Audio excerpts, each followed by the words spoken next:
Hi, this is Scott with eTrailer, and today we're taking a look at and installing our eTrailer Class 3 hitch for our 2025 Kia Telluride.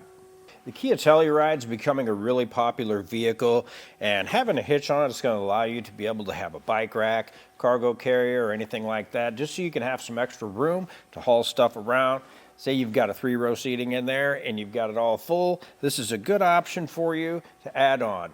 You can also pair it up with wiring so you could pull a small trailer, maybe a small camper or something like that. This hitch is a really nice flat black coating. I think it blends in really well with our trim, our flat trim down here on our Kia. It's going to be a pretty heavy duty style hitch. This one's going to have a tongue weight of 750 pounds, and that is going to be pushing down on this portion of the hitch. Another nice number to know is this one is going to be 5,000 pounds for your gross trailer weight rating. That is going to be for your trailer and everything that you have on your trailer. Also, paired with weight distribution, this hitch is capable of 6,000 pounds gross trailer weight rating, but that also maintains the 750 pound tongue rating. It is going to have a 5/8 pinhole here. And that's pretty much your standard across the board anymore as far as those go.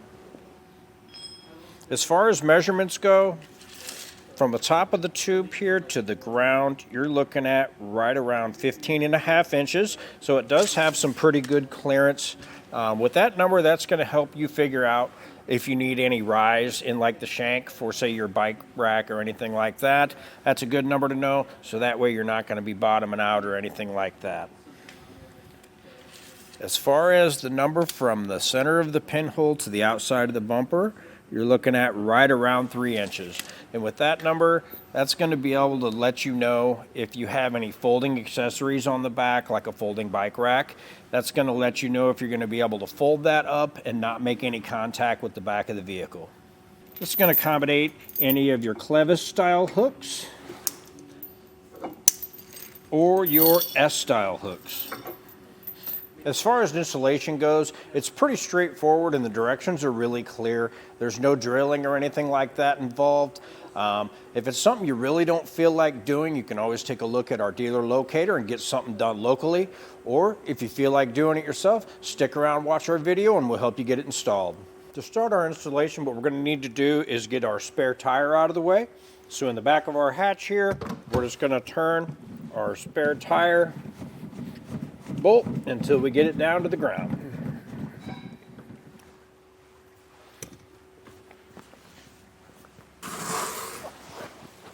On the back of our fascia here, we have this panel. We're going to go ahead and remove that and just get that set to the side. We have our little pop clips here. We have 2 of them right here on the back. Just want to get a screwdriver in there and wiggle that around and just pull that out. Do that with both of those. On the back side of our panel, we have 2 Phillips screwdrivers. We're just going to remove those.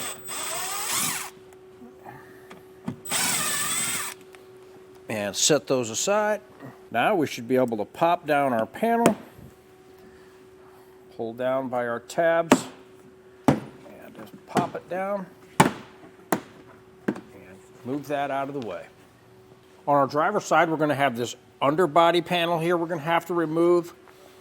And we're going to have 1, 2, 3, 4 pop clips here, and we're going to have 2 14mm plastic nuts up here. So the same as the other, we're just going to go ahead and get these popped out with our screwdriver.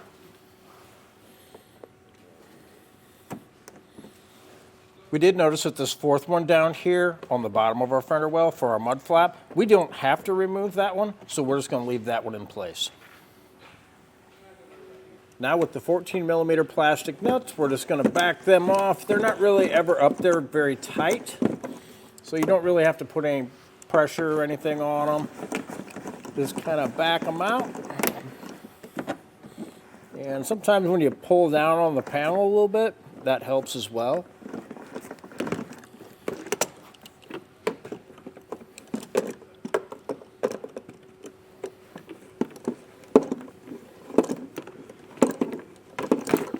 Now we can get that out of the way. We're going to need to get our exhaust out of the way so we have room to slide our hitch in place. So what we're going to need to do is get our exhaust supported. So what I'm going to use is a cam buckle strap and just find a good solid location to get it hung up.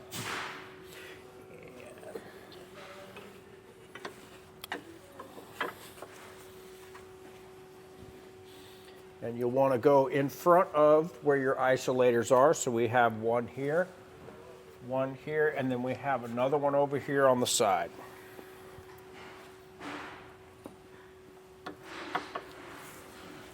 So with that hooked up, we just pull our strap tight.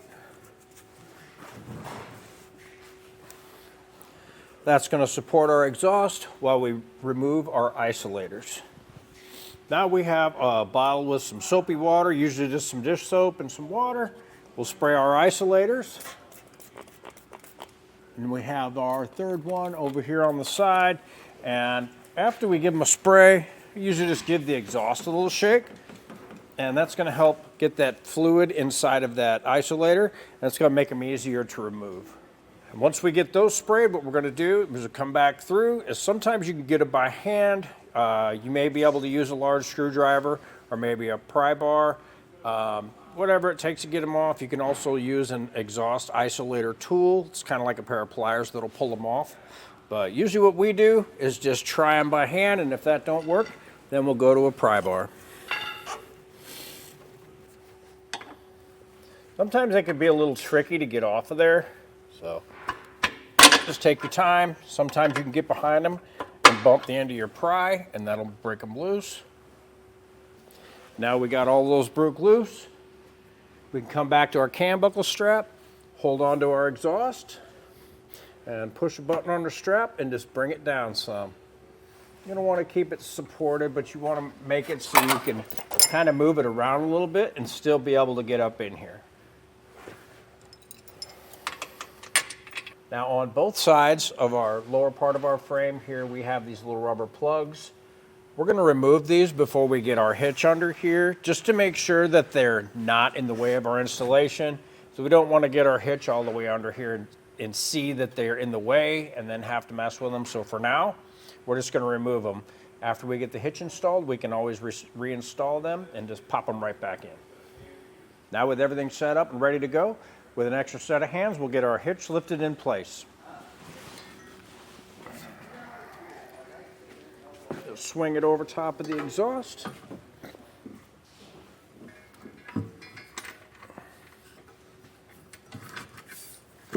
And with our hardware, we're going to want our washer with the conical teeth facing the hitch itself.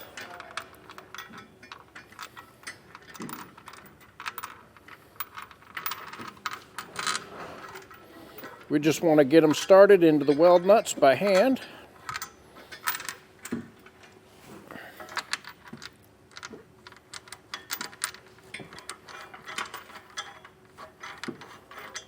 Before we go any further with our hardware, we do have these tabs that hang down that were the screws that went to the back part of our fascia here. We're not going to be able to reuse those, so we can take our Phillips head screwdriver and go ahead and get those out of the way.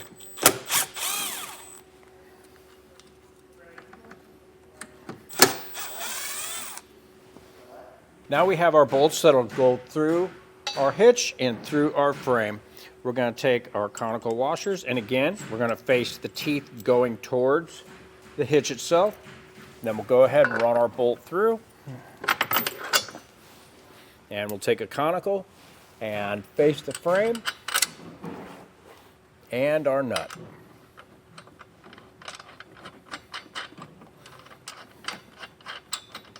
And we'll do this for all 4 of our holes in the side of our hitch. Now we'll just go through and snug down all of our hardware.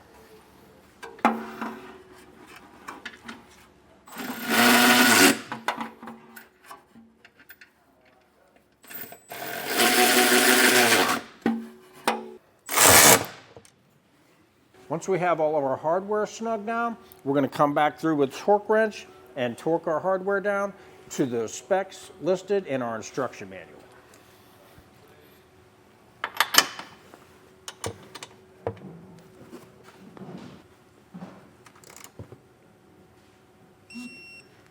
Now that we have everything torqued down and in place, what we're going to do is come back through and we'll get our exhaust put back up.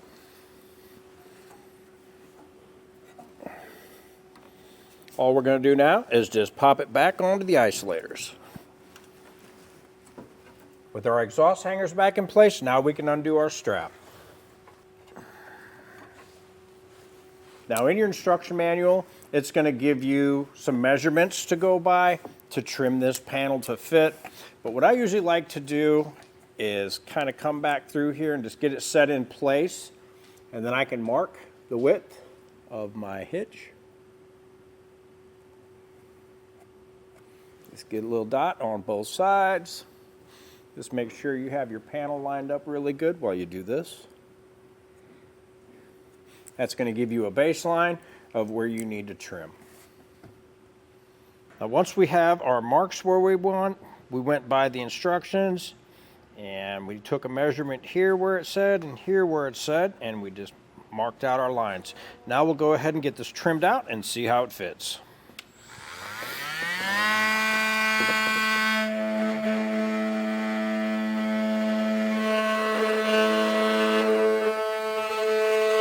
Now we have it cut all out and everything looks good. We can just pop it all back in place. And I'm going to come back with alcohol and just clean up our marks here. But for now, all you really do is just pop it in place, and we'll pop in our little clips here and we'll be good to go.